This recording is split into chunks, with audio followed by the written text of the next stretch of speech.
Hi, so this is another conversation with Tim Freke and myself, Dawn Garland, in Glastonbury. So, welcome.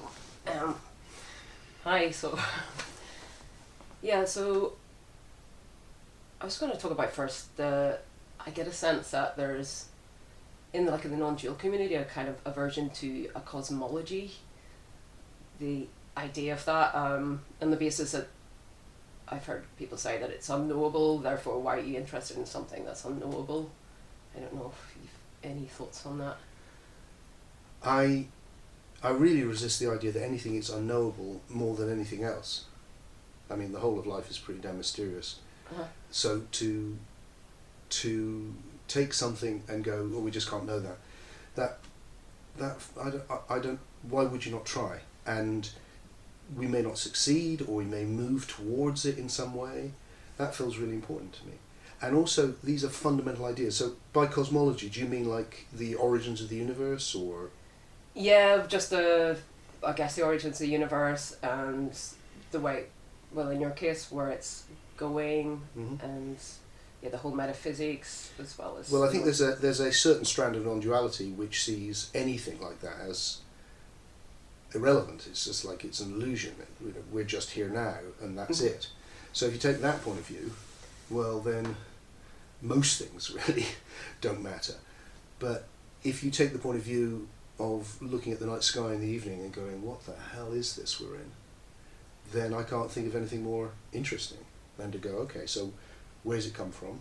And then if we can understand that, where does it seem to be going? So I would say, for me, the fundamental idea, let's just go in a bit deep straight away and then we're done. The fundamental idea that feels enormous to me is, what if this process we're in, which is the forming of novelty, every moment is different, every moment is different, what if existence is that, so that we're in a process of forming. Uh-huh. So there's a ground to reality. There's something that everything's got in common, but it's not a form, because the forms are all different. So there's a formless, let's call it being, Uh-huh. which everything has got in common, which is, and you can imagine it, for me, I imagine it like a field of being, like a field like in physics, which is being informed and therefore forming into everything. So if you take that with the modern idea that the whole universe has evolved, Uh-huh. then you've got this incredible picture that what existence is this forming, the becoming, in which something new is constantly arriving from what's already formed. Now, that really explains what's happening right now, I think. It explains where it's come from. It fits with the findings of biology and then with physics, as that everything is evolutionary. It doesn't feel like of no consequence to me. It feels like of immense consequence in how we understand our relationship with it, because we're part of that forming, and we can project it, we can go right to the edge of it and go, well, where's the leading edge of that forming? Uh-huh. And I would say the big idea which led me to my last book, Soul Story, and which is motivating everything I've done in the years since, which, if true, and we'll see, but but if true, feels of huge significance in the way that we view things, is to say that forming has gone further than biology. It's not like, didn't just go to biology and then this funny side effect we call the psyche, but actually has arisen as a whole domain of psyche or soul. Yeah. And so and which we experience as imaginal, full of images, and that's an ecology, just as much as biology has arisen as an ecology, or indeed physics, where everything is relating with everything else on that level, everything relates with everything else on the biological level, and then you've got psyche, and we're connected there as well. It's not just like a subjective aspect of the brain or something. It's actually a whole level of reality. And that's what I've been exploring, I think, all my life, in spirituality, with psychedelics, everything. I think it's what people experience when they die, what people are describing in near-death experiences. Once you get that, and this is what really excites me, we've dived straight into it all, but this is what really makes me think, look, this gets me up in the morning, is if we can understand that, then suddenly we can understand the whole of existence in one naturalistic flow of forming. Right. There's nothing supernatural. Everything is the one naturalistic process. But within that, we've included physics, biology, and spirituality in one unfolding thing. And you and I are in all of that. We're physical, we're biological, and we're soul, we're psyche. And that changes everything. So the idea that somehow it's like, well, who knows? It's like, well, you don't know. But if you see it in this way, suddenly you're in a completely different universe to then if you just dismiss it or see it in a different way. And you're also, because you've got this concept of like causal narrativity as well, which I find fascinating. So like the universe is knowing itself is like a story in a sense, like, and that's explains all the psychic events and synchronicities. Absolutely, because if you've got, see that again, it's like this is where it feels like if this could be a revolutionary view, because it includes these things which are currently outside the scientific narrative and puts them within one narrative of forming. So if you look at the psyche, things are connected in psyche in a different way. In the physical realm, things connect causally, often through proximity, so there's some sort of physical connection. In the psyche, they connect through meaning, or story, narrative. So if I say elephant to you, it will connect with whatever ideas you associate with elephant, or when you saw an elephant when you were a kid, or whatever it is. It's narrative. So I would say the universe has evolved from the sort of informational level you see in quantum physics and in even before that, into the physical universe, into the biological universe, into the imaginal realm. And the imaginal realm is narrative, and they're all interacting. So literally, it sounds provocative, but literally the universe has evolved into a story. And we're living that. And the story level is affecting the physical and biological levels, just as the biological levels are affecting the story level. It's happening right now. So when I meet you when you arrived, it's like, oh, Dawn, how are you? What have you been doing? It's story. Yeah. That's what we interact with, story. And that's affecting it. And I think that's what causes the magic that we experience in especially if you study it, if you focus on it, it becomes more magical, synchronicities. I love the way you called it. You said about, the criticism of magic is wishful thinking, and that's exactly what it is. I thought it was really funny. But I love the fact that in non-duality, story is, kind of dismissed so much, and it's like showing the kind of power in that as well, in the individual. I think there's two things there, which is, one is, I do despair a bit of how everything human gets dismissed. Because the idea of dismissing the story of my daughter is just heartbreaking. To just go, oh, that's a story. But there's the actual story of your life, and then there's the story you tell about the story.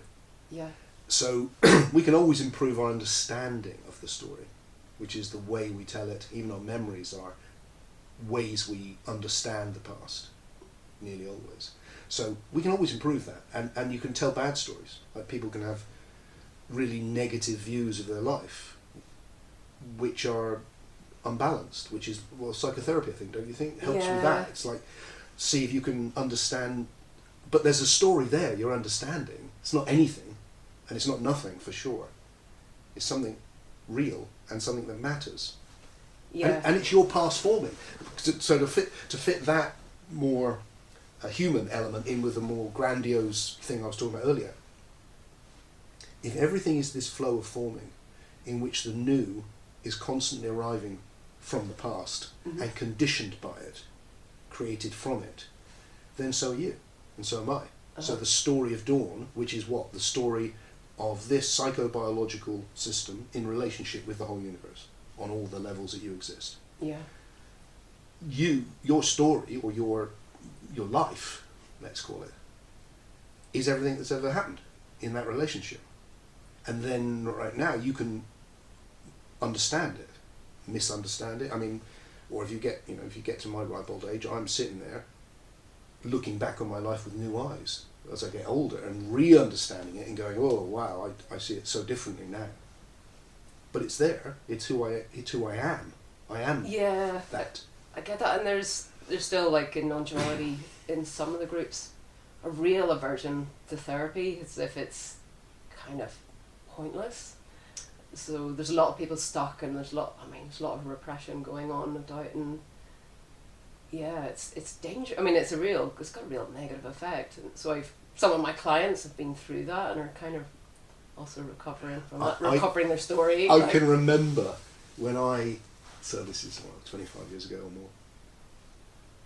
I can remember when I started having those no self experiences, and what's the right word for it? The kind of arrogance that came with it. Yeah. And it wasn't a very long period for me, but there was a short period where it felt like, those people they're still dealing with the psyche, they're still dealing with the individual self, and once you see this, all of that's just irrelevant and finished, and you've just gone beyond all of it. And in the actual pocket of experience, it is a bit like that. Yeah. And there's some validity to that, but also as you grow wiser, you realise no, that is a mistake. But also maybe there is a period, like,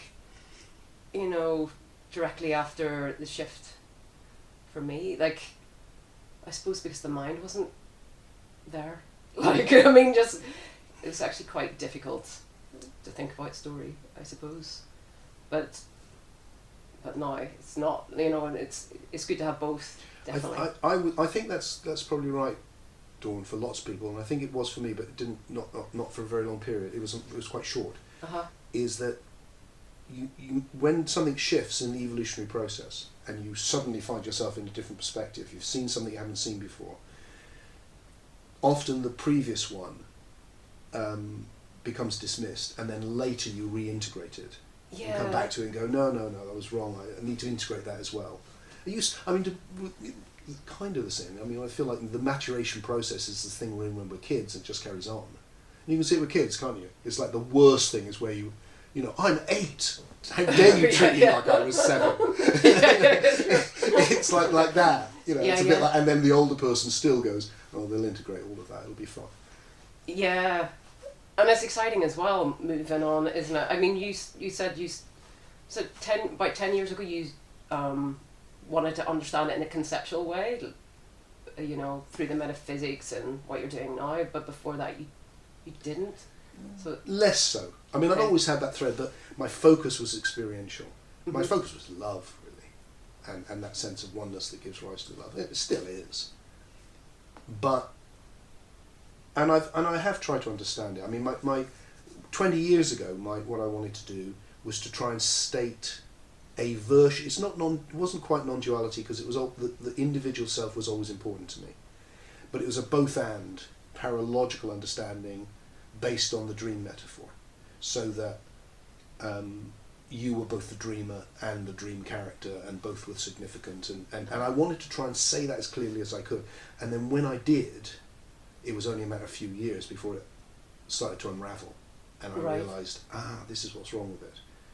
And then really, I think it was the idea. It was the moment of going, what if? I was kind of saying what I said before, but what if everything that has form is part of one process of forming?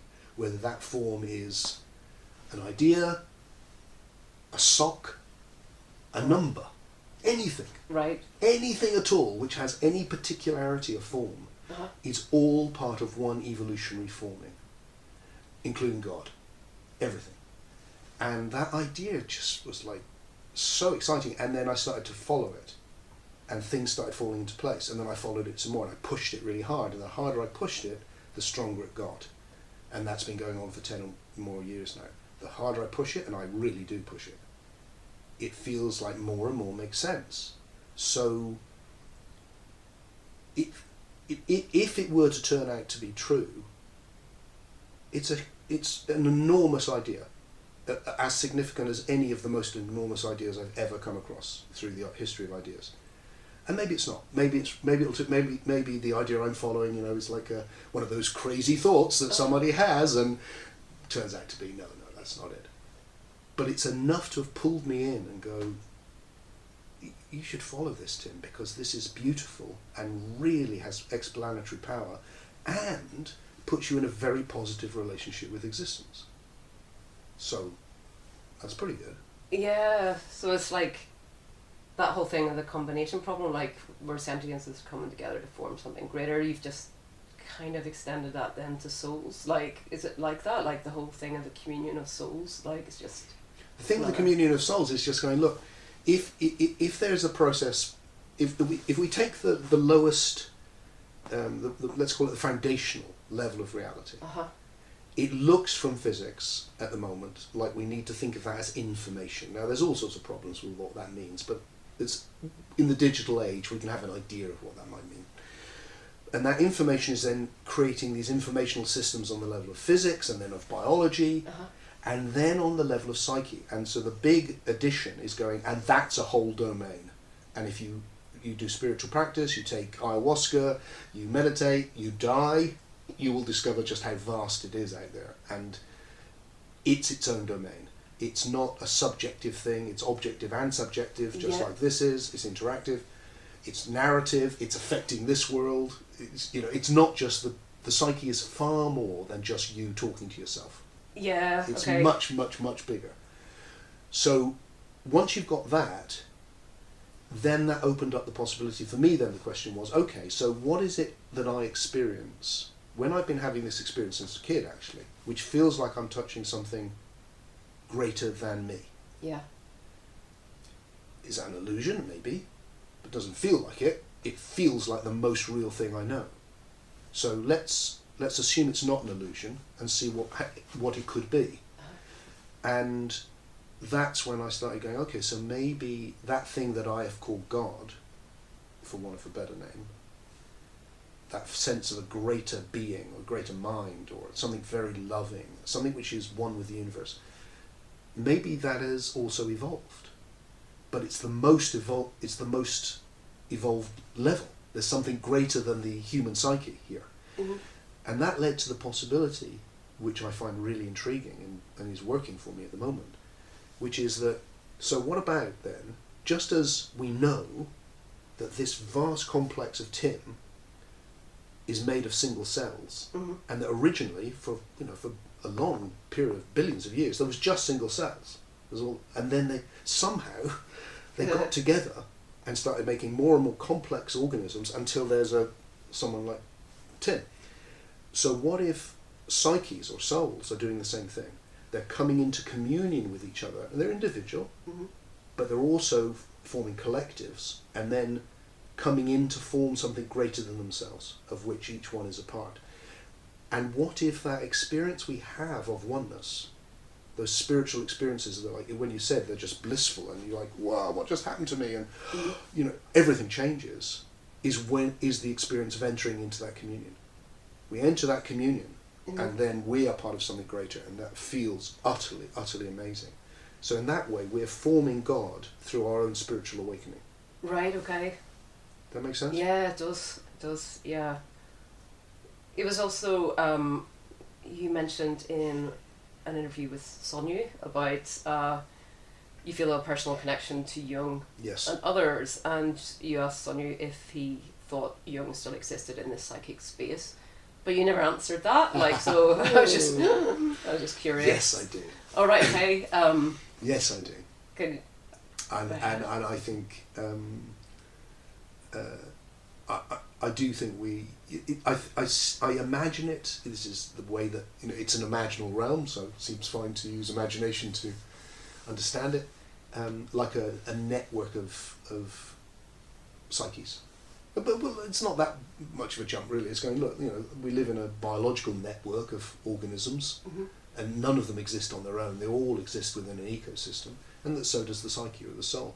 So that we're forming collectives, and I think we form collectives now, Mm-hmm. So we're connected to all the people we know and love or work with or whatever it is. We have different connections. And people whose books we've read, we're connected with, and and all of that.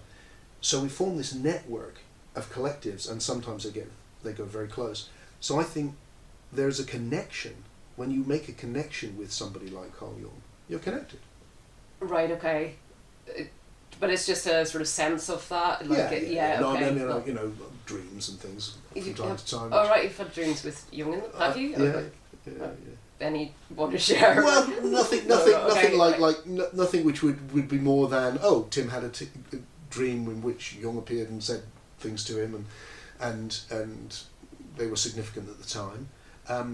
I'm not for a moment there claiming, yeah, Carl came and visited me, although I'm not ruling that out either. I'm open about that. But certainly I think the mere fact, like, I'll have a dream about my daughter, because she is I'm connected to her in my psyche. And so my sense is that we're connected in those sort of ways. So, yeah, I feel Carl around, and he's been Uncle Carl to me for years. That's really nice. Yeah, I feel the same with. I feel like my life was saved by a dream, by an author. Oh. Henry Miller, like okay. I'd never heard of when actually, because I used to be suicidal. It was on a day that I was going to kill myself. I woke up after he introduced himself to me, etc. I'm not going into the dream, but basically I'd never heard of him. He looked like Henry Miller with the hat, the spectacles, blah blah blah, on the beach and whatever. Give me this mission, whatever. But I woke up in a bliss state, and the idea, like killing myself, was just so far away. So that's amazing. That's beautiful. That's quite something. Yeah, it happened on the anniversary of his death as well, which was interesting. Wow. So, yeah. How long had he been dead? Gosh, I'm not sure when he died. 84 or something. Right. So it was a while, but just so I always wondered. You see, my attitude towards all of this is because I take the existence of that realm very seriously. I'm just open. I feel like we're just beginning. It's like maybe we don't know how it functions. We should just be open and follow the leads, and so not naive. Yeah. Not just go, oh well, cautious and questioning, deeply questioning, but also open. Yeah. Because we don't know yet. Right. But it's intriguing though, isn't it? It's like, I know, it's fascinating. Yeah. It's exciting. And what's so interesting is that it feels like with anything in life is what you pay attention to becomes vivid. And that's the nature of consciousness. So consciousness is processing things in high definition, makes it vivid. So you're vivid to me right now, yeah. And what's behind me isn't, but I could do if I turned around and had a look at it, or I could if I think about it even. Yeah. So it's the power of attention, huge, which means that people who don't pay attention to this realm do think of it simply as imagining talking to themselves. They think that's all there's to it, and maybe a few weird dreams, which just they don't think about. If, on the other hand, especially if, like many people, me and many of my friends, you paid it deep attention from a very early age. Yeah. It becomes very vivid, and you start being in awe of it and finding it very strange and interesting. But this person over here may have done that with physics, and they know all about this, but that seems like nonsense. Yeah. And it's where you just place your attention. And so that's why I love the idea that if the different communities could see this one vision whereby everything is the same thing, then this conversation between these different groups would start being able to happen. Yeah, that makes sense. And I had this thought. I've never said this because this just came to me the other day, and I thought, God, is that true? I'll just try it on you. I don't know if it's true. Right. But it occurred to me. I thought,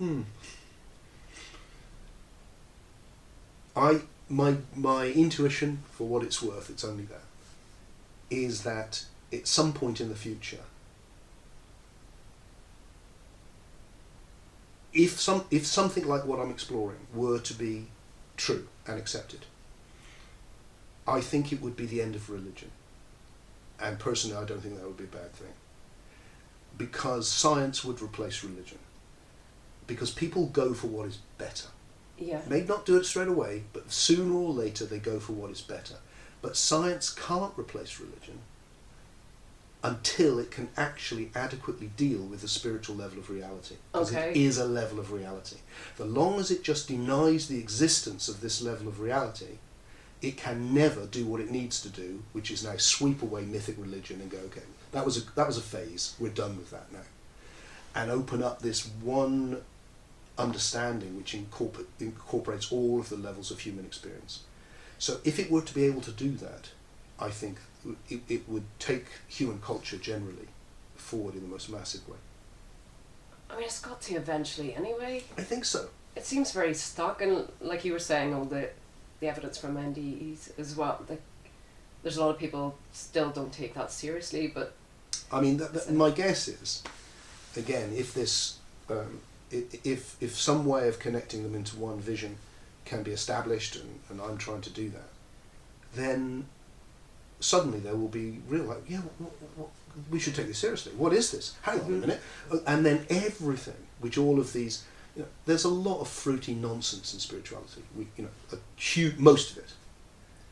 But there's also a lot of really profound things, and it's where human beings find meaning, where they find their deepest experiences. Suddenly all of that becomes not let's look at it to reduce it to some brain effect, but actually this is the most emergent level of reality.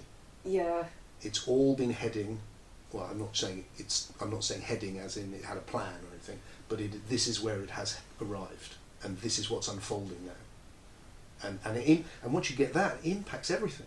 It impacts how you live together, it impacts politics, it impacts morality, it impacts everything.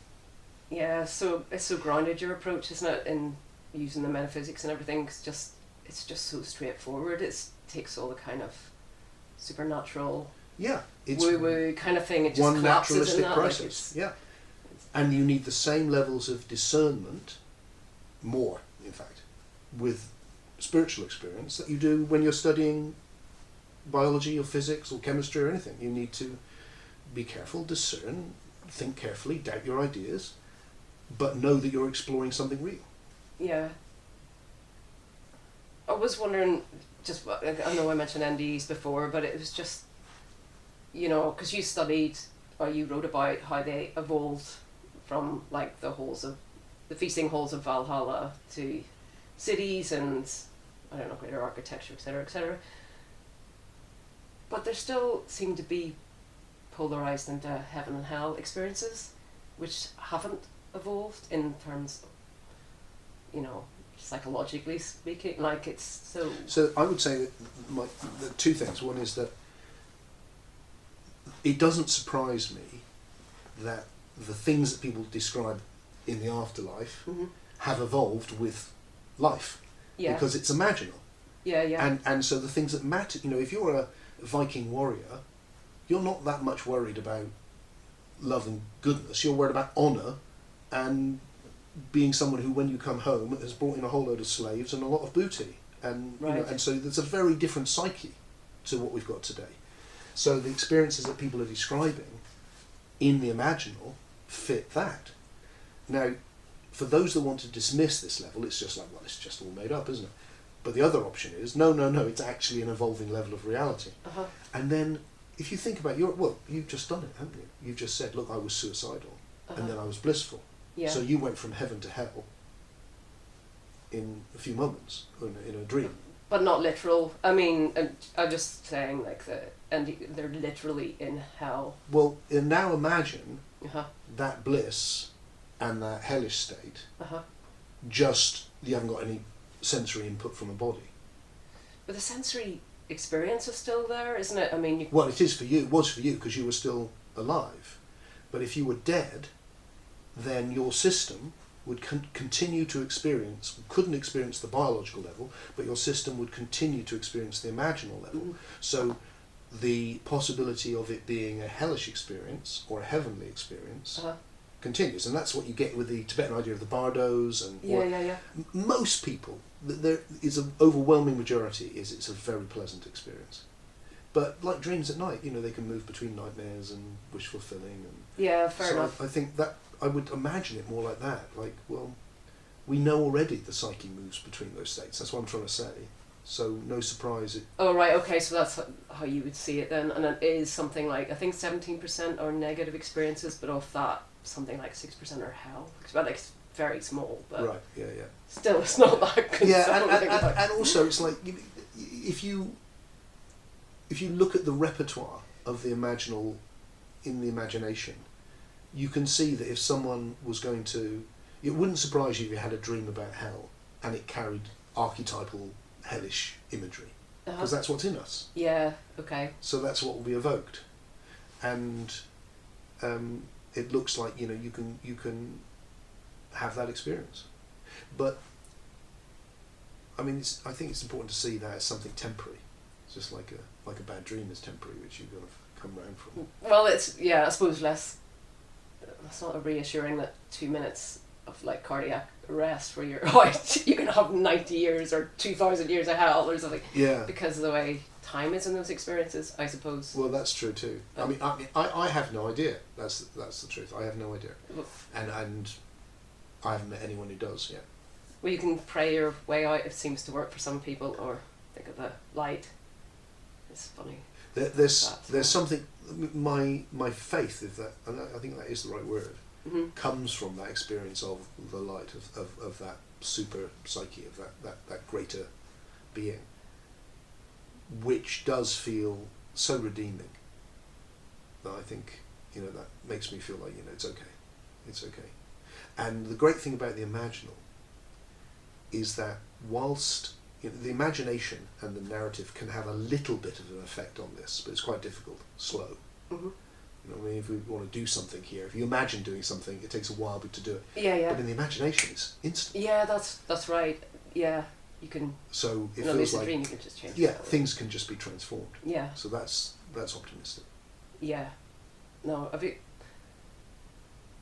know. I think I've experienced both. I suppose heaven and hell. Right.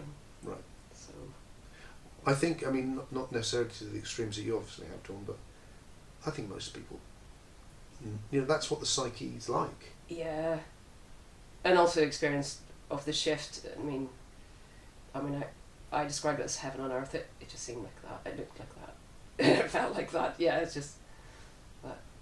Yeah. Beautiful. Heaven's got more colours. Oh, that's a lovely line. I love that. Heaven has got more colours. It's certainly got brighter colours. Yeah. Hasn't it? Oh yeah. Just like... You've been there too. It's great, isn't it? Isn't it? I didn't meet anyone though. Maybe you met someone. I always like to have met Jesus or something.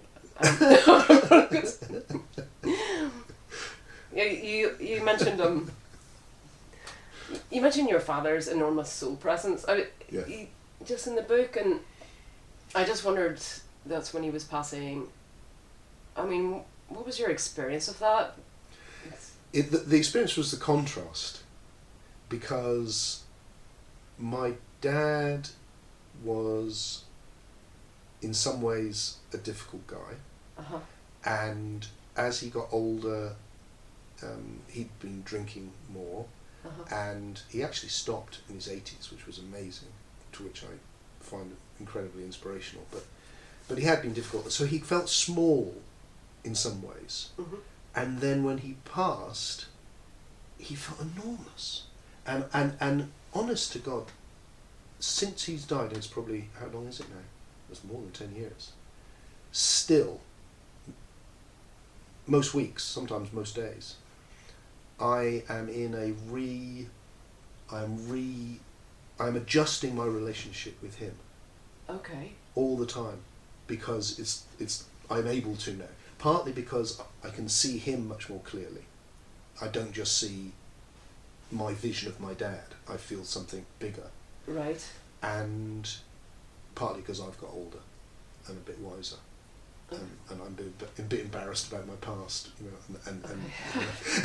so, but it's partly because when I connect with him, he's a big presence, and I don't mean bigger than anyone else. I just mean that I'm able to connect with more of his soul than I could at the time. Although I did connect with him, I don't want to give the impression I didn't. I really did. I just wondered, Have you had that, because you worked around death? I did. Did you have that experience when anyone was passing? Were you? Yes, I think it was true. I think it's true with everyone I've been around. Right. That when the psyche, that level of reality becomes freed from its connection with, freed sounds like the body's a negative thing. Let's not say freed. Let's say becomes independent, totally independent of the body, because the body part of the system fails. Then it becomes more vivid. It becomes more than. It's a bit like, if I look at my imagination now, it's not very vivid. It's a little bit of, I could imagine a little bit of talking to myself, thinking, and I could, visualise a few things, sort of. But when I dream at night, and I let go of all my bodily attention onto the senses, it can be really vivid. And sometimes so vivid it blows your mind. Same in meditation. So if you've got no senses at all, not surprisingly, that becomes very vivid. Yeah, that makes sense. So I think the soul after death, the experience they're having of the imaginal, is far more vivid than anything we're experiencing in life. So in that way, it's bigger for them, and you can sense that. Yeah. You can sense the bigness of their imaginal experience, and touch into that. Okay, because it's an interesting phenomenon with hospice workers. There are a few of them out there. They seem to know when someone's going to pass, and it's interesting. It is. Yeah, I think because we've cut ourselves off socially from death, I think as we move forward, there's obviously things we lose as well, and that might be one of them. But we haven't got that sense of, because people don't die as much. I mean, obviously everyone dies, so it's 100%. But you don't, you're not finding 2 or 3 of your siblings have died and your mum died in childbirth, and all of that's not happening as much. Okay. Thank goodness. So you're not around it in the same way until until you're older, and then you start noticing that people are dropping all around you, and then you realise. Yeah. That's what's coming. That's probably a bit. I was just thinking of that Gary Lackman when you were anyway, talking about Colin Wilson. I used to like his books. I didn't read all of them, but I read a few. But just not The Outsider. Yeah. Nah. He said he influenced you, though not altogether positively. Yeah, it's probably the same with everybody who read The Outsider, to be honest. Like, but I don't know. Do you want to elaborate on that? Just because I think, I loved it. I mean, it's a long time ago that I read it, and it was lovely to meet him, and funny also, because it felt like he'd done so much since, and yet still people were coming up to him as we were walking in the street going, "Thanks for The Outsider." It's just like something he wrote when he was really young, and it's like, that must be odd. But I think just that, the outsider. So I have felt throughout the whole of my life like an outsider, because the culture I happen to be born into is not really interested in the things I'm interested in. So were you isolated with that then? Outside but not isolated. I've always found that I found people around me who, or maybe my own passion would stimulate people around me to start exploring these things with me. So I've never felt on my own with it. I've always had deep friends, and I've had friends I've travelled with since I was in my teens, when it first started, and I'm still travelling with them now. Was that from university? No, way before. Oh, okay. Yeah, before university. And from university as well, but from Peter Gandy, who I wrote numbers of books with, and I see regularly, and we've been having one conversation all the time. I mean, I met him when I was 12. Oh my God. And wow. So he's been around the journey, my journey, and I've been around his journey. Oh, that's really lucky. And there's other people like that too. So but he was also outside. Right. Okay. So, and it was also a popular meme. Is that the right thing?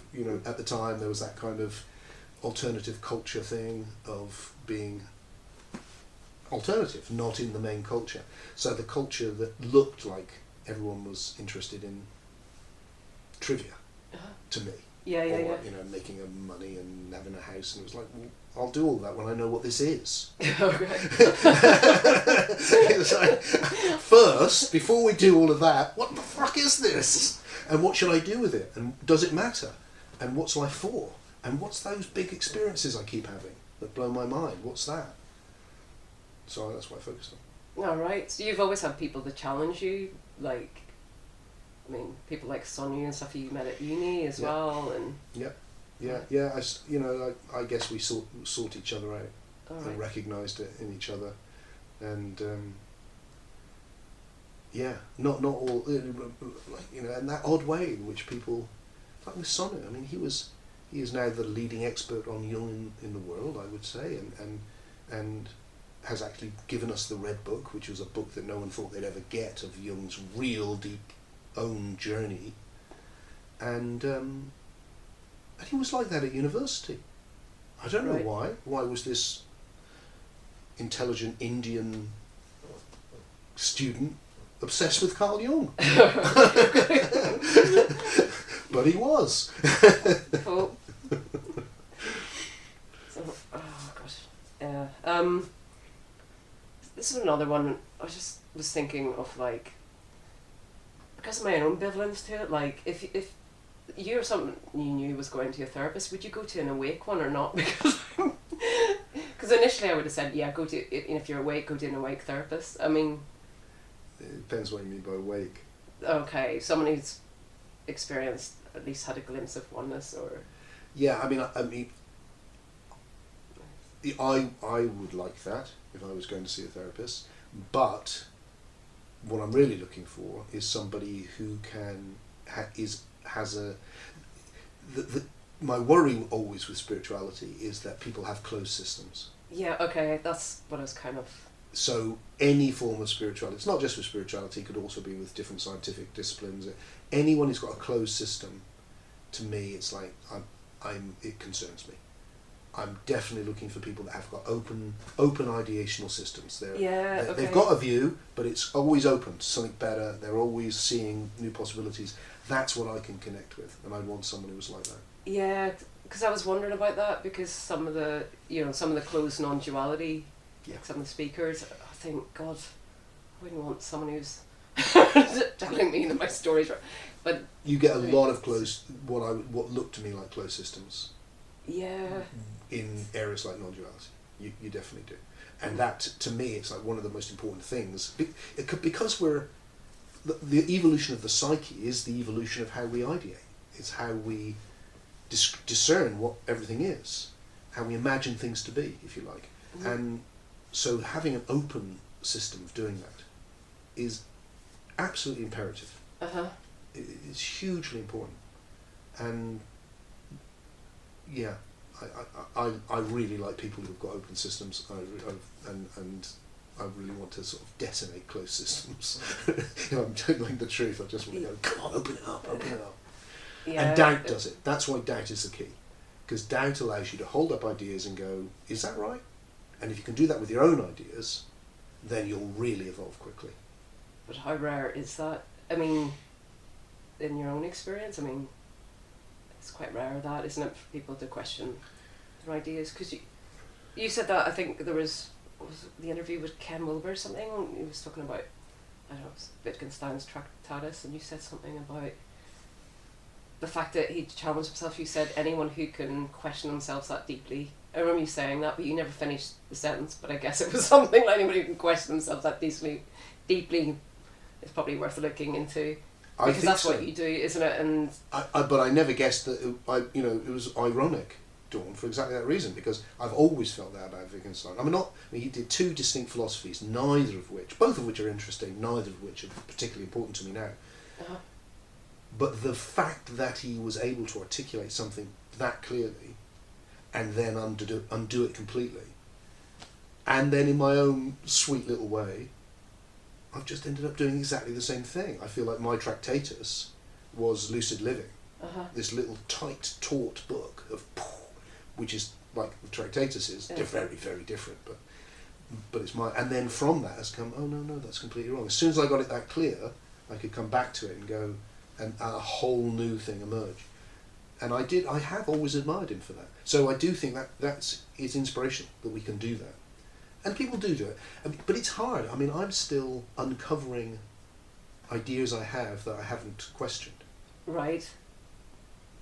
I haven't felt I needed to, and then I have needed to, and that's happening now. There's elements in my own way of thinking which I think have been naive, and which I find hard to see. Okay. I'm not very. Some people are prone to cynicism. I'm not prone to cynicism. I'm prone to naivety. That's my weakness. Okay. So, I can't see ideas which are like, oh, that's not enough, is it? It's not good enough. So, I think it's an ongoing process. That's what I'm saying. And you work from the inside out, you say? Like, so you don't really read anymore, do you? And I do read and I do listen to people talk and I do have conversations and I'm taking input all the time.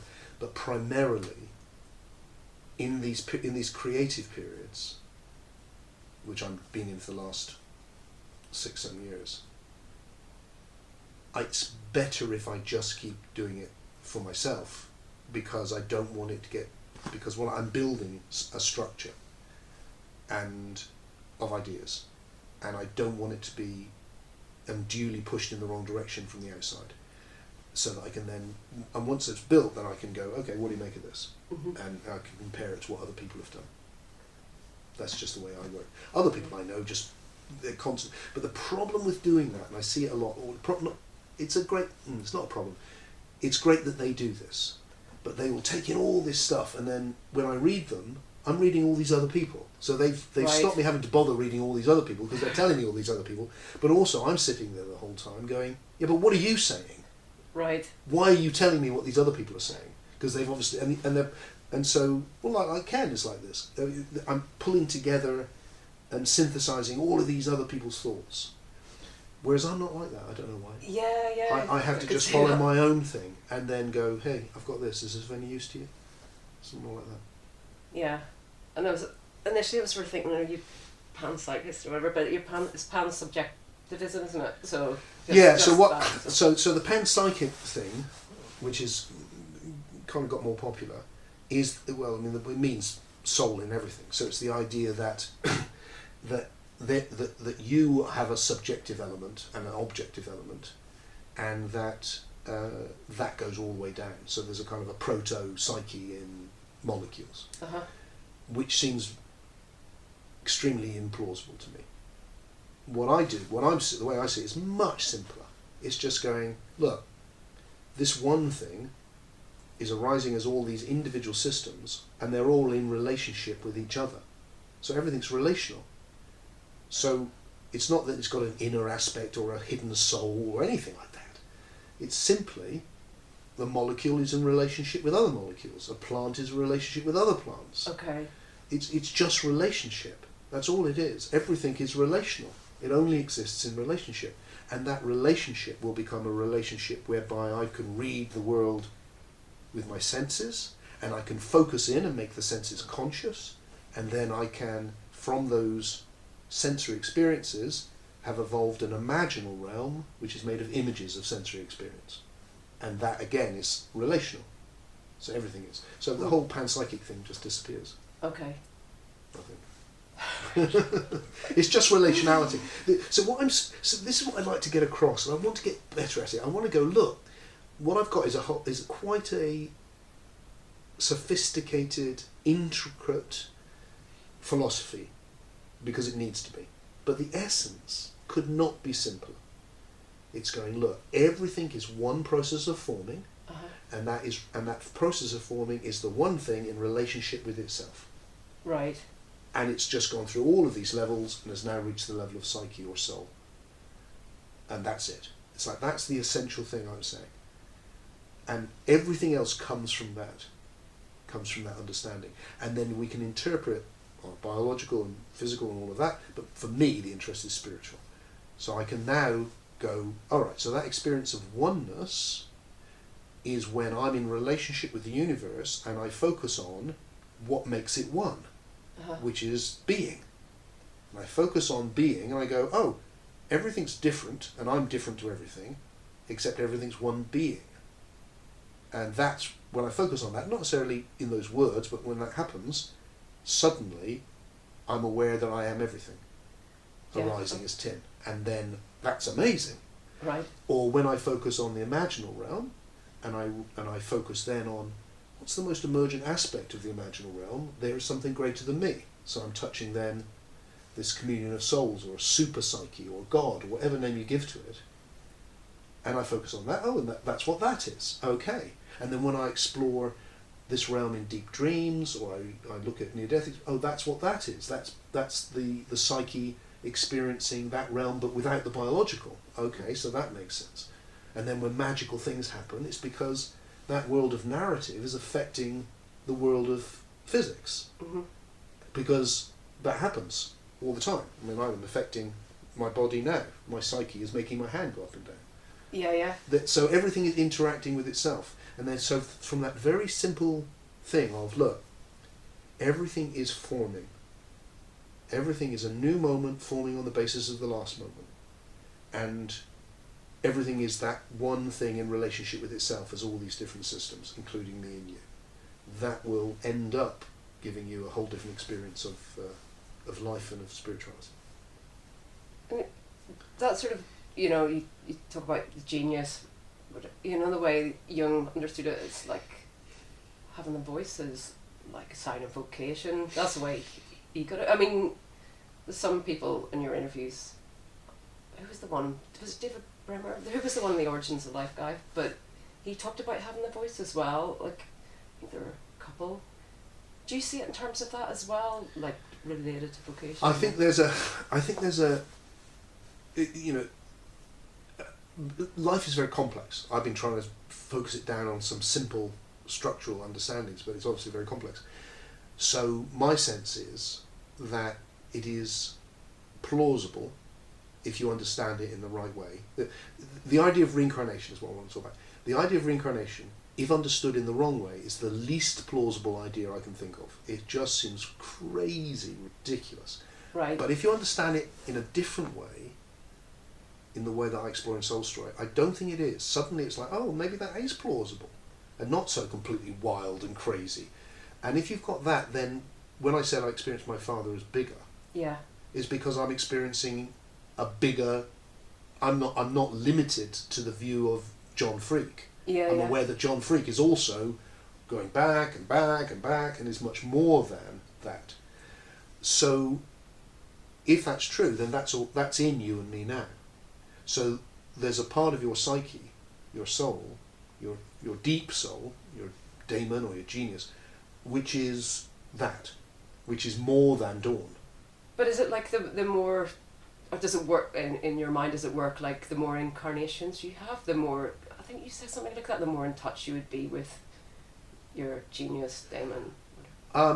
Or not? I don't know. I don't know if I did say that. No, okay. But I do forget the things I say sometimes. But I do think. Obviously, you're made of your past. Yeah. So okay. now you're made of the past of dawn, but maybe you're made of the past of more than dawn. So it's I mean, some like there is a kind of trajectory like beyond death that somehow, because you are the way you are, it's going to be a follow-on somehow, like your next incarnation will relate. Well, maybe. yeah, it seems plausible to me that's certainly worthy of giving some time to, that idea, because and the reason, probably one of the reasons I have it, I've had lots of past life memories and things like that, but nothing that I would go, that's definitely not just a fantasy. And I've studied them, and there's been time, and I've seen a lot of manipulation, bad manipulation around past lives. I've seen you before. We met again. Oh yes. Just join my cult. Yeah. Oh right. Yeah. I've seen a lot of that, so I'm very suspicious of all of that. It really is. It's a bit of a line as well. It is. Oh yes, yeah. There's also that as well. You probably had that more than I did. Yeah. It's a good line. I've never used it myself, but it is good. So, but I don't know. There's something about a bit like the synchronicities thing. Like for instance, my connection with Peter Gandy. I don't know. It's just something about it. It just feels like we've known each other for a very long time, and it's always been there. Now, that could be just a fantasy that we have. It's not important to us. It's not like we're carrying it around as some sort of like defining idea remotely. But probably if you pushed us, we'd both go, yeah, probably. And and that sense in which certain things that happen in Mm-hmm. your life can have that feeling of, like the voice telling you need to do that. Yeah. Like there's a guiding thread. So once you understand, once you can get what seems like an outrageous idea that life has evolved into narrative, a bit like, if you looked at a computer game, life isn't a computer game, but if you use that as a rough analogy, you can see these different levels of it. And on one level, it's all ones and zeros and quite mechanical, but on the top level, it's a narrative. Yeah. Where you're interacting with a narrative, and they're all interacting with each other. All those levels are interacting. Once you get that that's happened to life, it's literally become a dream. It's become a narrative. It's become a story. Then all those things you can start to understand them in a new way, because it becomes like, this is the latest level of emergence, and it's having an effect. So you can, I think that voice of the deep self saying, that's what you should do, that's your thing, can be that. And I think those meetings with people, which are really significant, can be that. Yeah, okay. So it's like it's a bit cheesy, that term, soul family. I was thinking of Peter Gandhi. But yeah, it makes some sort of sense. Well, it's like so much of this is like, it becomes cheesy and slightly ridiculous because the context it's often used in, and I've done this when I was younger, for sure. It's romanticised, it's not questioned, it's just, it becomes something you believe because it sounds nice, all of that. So once you tighten up your thinking, all of that looks a bit crazy. But what I'm drawn back to is but inside of it is something deep. Don't throw away the baby with the bathwater. Yeah, it's like there's something there that is deep. And I think often you know it. So there is a kind of soul family, or there is a deep soul connection. Yeah, it makes sense to me. It does. and again, with this understanding, Dawn, what I like about it is it enables me to couch it in terms where I can actually go, and I don't mean it's a soul family, whatever that is. I can go, and what I would mean by that is you are in connection, like you are now, with psyches, in the ecology of psyche. Yeah, okay. And there's some which you've got connection with in this life, and there may be connections you made in previous lives, and you're still connected with because of that, and they still feature for you. So you can actually start to develop an idea of what that might actually mean. So it's not just like an airy-fairy term. You can begin to, it's only the beginning, to put it in some context. How did you experience, I mean, I don't know. How did you experience your past life? Did that just, the past life experiences, did they just bubble up, or did they? I had, there was someone who I got to know reasonably well. I spoke with various conference he did, and his name is going to escape me. He's dead now. Mm-hmm. He could be reincarnated for all I know, because that's what his thing was. He was deleting past life regressions. He was one of the people who really started that off. So I did some stuff with him, which was interesting. And when I was much, much younger, so 18, 19, 20, I was really focused on studying white magic, occultism. And when my attention was on that, all of these sort of experiences would happen a lot, because I was encouraging that. Oh yeah, you were describing some of them in one of your videos. They were really far-fetched, weren't they? That was Far-fetched really is so extreme. It's like, wow. And that's really only half of them. interacting. And because some of them are so extreme, I don't even mention them, because it just feels like I'll just make myself look an idiot. Oh no, fascinated. So yeah, there's a lot there which if you put your attention on it, all sorts of strange things happen. Whoa, okay. So they were mine. But like I said, because of the nature of what I was experiencing, the thing about the imagination is the imagination. So if the imagination needs to be treated as not just something subjective, but also objective, in the sense that you are also connecting with other souls, not just within yourself, the ability to discern when it is within the soul. If it's the same sort of difference between I'm speaking to myself, now I'm speaking to you, and I can tell the difference. But in the imaginal, it's a bit harder to tell the difference. And so it'd be like with the Jung thing. It would be easy to go, oh, Jung came to me in a dream, of course I just imagined that. And it would also be easy to go, Jung came to me in a dream and it really was Carl Jung. And it's like, well, let's not jump to either of those conclusions. Right. Because you'd have to be pretty good to be able to discern which was which, actually. Okay. So I feel like often I don't know. So with the past life recall, I'm open, but there's nothing which was so convincing I went, no, that's definitely a past life. Not for me. Any of these experiences, like, your experience with meeting your mother? Yeah. Like, is there a certainty around that? Or? So that would be for me much stronger experiences than my past life recall. Okay, but so that was a big experience for me. If you know the difference between once you go, yeah, that was interesting, but don't know what to make of it. Whereas that just blew me away. Yeah, still could interpret it in different ways. Okay, but it blew me away. So it's still, you wouldn't say with certainty. It would just. I find it hard to say anything with certainty. Yeah. Okay, it's just that interesting thing that people come back from NDEs, and one of the criteria is certainty. For people, they always say they're certain it was real. Yeah. Now, if you ask me that, I would say it was real. But a real experience rather than just. But if you've developed the ability to doubt this experience, let alone an imaginal one. Do you see what I mean? Okay, it's like, yeah, sure. All right. Then you realise that any experience, there's many ways of interpreting it. Yeah, no, I get that. And it's the ability to see. So with an NDE, there's all sorts of ways of interpreting that. So even though you're certain you had it, you're certain it felt absolutely real, those are all really significant. And my guess is, we should take them on face value. That's my guess. Yeah. But yeah, that still it could be wrong. Yeah, I've got that too.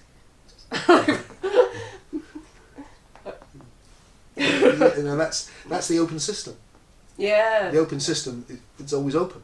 And it feels healthy, doesn't it? It does. It's really important. The development of the open system is what has created all the good things in modern culture. Because whilst we were stuck in closed systems, well, look, when I said I think religion should be stripped away, I don't really mean that necessarily in an absolute sense. I just mean the closed mythic systems that we lived in, and which still large swathes of the world do. Mm-hmm. We need to go beyond that. Yeah. And it's the closed systems. I mean, it could also be a closed Maoist system, which is atheistic. Yeah. It's the closed system that's the problem. That's the biggest problem. All right. Because it can't look at itself. Yeah, it can't reflect. It can't reflect on itself. If you have a closed system, you can't reflect on your ideas. Mm-hmm. You can only see with them. Once you can reflect on your ideas, there's the possibility of seeing it in a different way. And once you do that, then your soul is literally moved to another level because it can look at itself. Mm-hmm. And everyone can do that to some degree. But the more we can do that, the deeper the soul comes, and the more the more quickly it can evolve. That's been my experience. I'm still learning how to do it, though, to be honest. Fair enough. I really am. I'd like to get better and better at it. Shall we leave it there, or like? Yeah. I have no idea how long this is. Yeah. Yeah. Okay. It's freezing. Okay, so it's this one.